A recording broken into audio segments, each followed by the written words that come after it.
Welcome back to MSG PM presented by 7-Eleven. 7-Eleven, let's take it to 11. Kaz here, Michelle there, and we are joined by my good friend Jack Settleman, creator of Snapback Sports, the largest sports account on Snapchat. Jack, big week this week. How you feeling about your page, man, and everything that Snapchat Sports stands for? I'm feeling amazing. This is a great part of the sports calendar. People like to discount the summer, but the summer is plentiful with great activities. Nice, nice. That's really funny. I was just actually talking about like a slow sports summer, but you're right. There is still a lot to talk about. NBA Finals. Yeah. We got Stanley Cup. Stanley Cup. You got football OTAs. Yes. I mean, it feels like, you know. It never actually slows the best down. two teams in baseball are also here in New York, by the way. Which isn't so bad either. Yeah. Not mad at that at all. So we were just talking off camera, and we were talking a little bit about cryptocurrency and its evolution and the highs and the lows, and right now kind of in a low for crypto.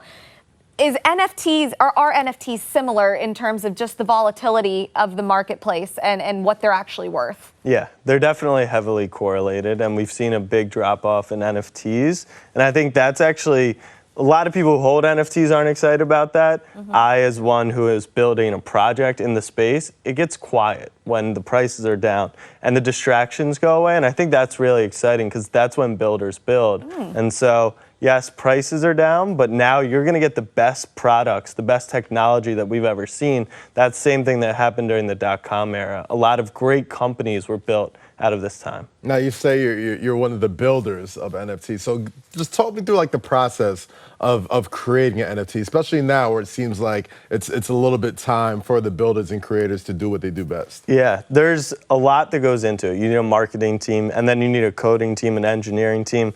I'm not a coder. I can't do the blockchain stuff. I know about it, but I can't actually build it. But you need a big team, and I think that's one of the biggest misconceptions, because if we want to make a Kaz NFT today, we assume all you got to do. I was waiting. I didn't want to just barge on in. All you got to do is take a picture of Kaz, but it's not that simple. You need an engineer. You got to upload it to OpenSea or a different marketplace. You got to print it on the blockchain. There's a lot that goes into that, and so there's more complexities than meets the eye. Then how do you put a price tag on that? Like what would an NFT of Kaz be worth on the open market? And I'm giving you a budget. I'm giving you a discount. NBA free agency coming up. NFT free agency. I don't know what Kaz would go for, but he's a handsome man. I think we can make something pretty out of it. So how do you, I guess, when it's not Kaz, when it is other things that you're trying to create, how do you kind of price that, and what do you use as your gauge, I guess? Yeah, I always say the market is the market. So there's NFTs, pictures of rocks that have sold for millions of dollars. And that's a meme. And that's just what the market decided. The majority of NFTs are going to be priced on utility. So what that means is,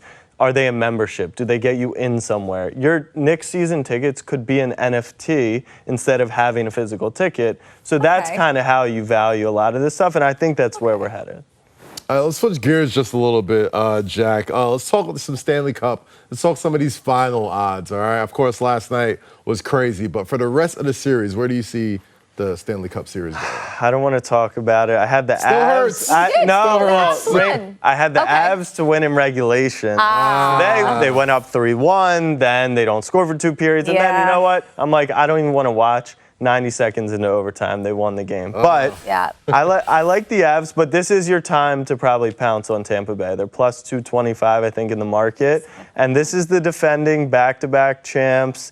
And I mean, I don't want to remind us what happened, but this team has championship grit. I know. Way too soon. Speaking of why this is just too soon, what would you say for Rangers' future odds? What looks best to you? I think it's really exciting for the Rangers right now. They're definitely the best value in New York or New Jersey. No offense to the other teams in this area, but they had a great season, and goalkeeping is obviously what leads the team. And when you've got that guy in net, you always got a chance. Okay, very good. Now, tell me a little bit more about Snapback Kitchen and how you got affiliated with that. What is it, and what do we need to know about it? Yeah, so in the craziest way possible, we managed to launch 50-plus locations across the country at the snap of our fingers. So we partner up with a company called PopShoe, which lets us launch ghost kitchens all across the country. And so for those who don't understand, it goes like such. Imagine your favorite chicken tender restaurant on the corner. They're still doing their normal business, but now